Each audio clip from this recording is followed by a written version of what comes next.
Hello, Russell Mulcahy here. Welcome to the 40th anniversary re-release of Highlander. Um, this film holds a very special place in my heart. It's my second film, and it came out in sort of an oddish way.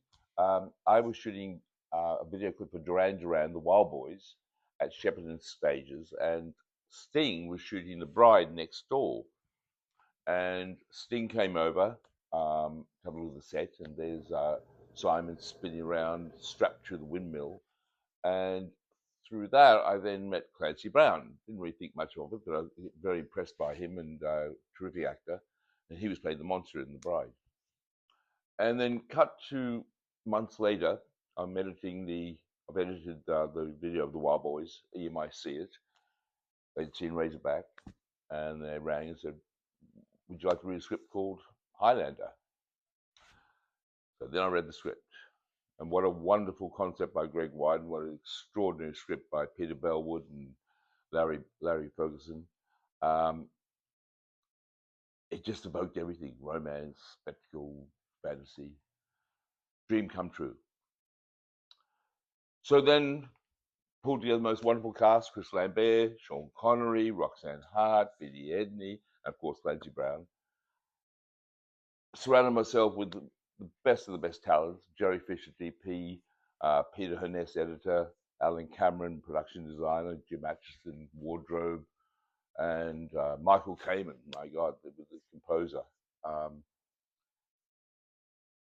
and then I'd worked with a number of people wanted to do the songs or whatever for it, and Elton really wanted to do it.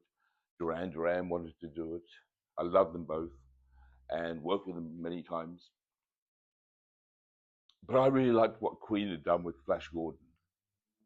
So we put together a little 15-minute clip for the band came over, had a look at it.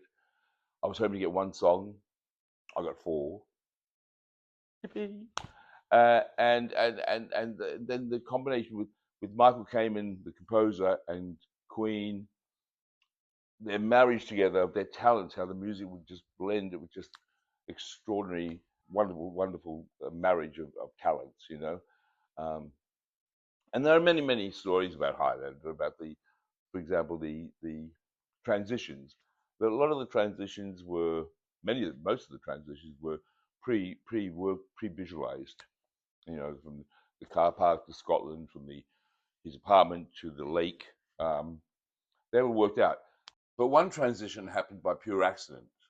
Here I am in New York, and I noticed that there was this incredible Steppenwolf poster in the background, billboard. So we shot the scene of Chris, and then realized it would make a fantastic transition. And when we got back to England, we stuck Chris against a fake rock and shot his close up, and that that's how that one worked.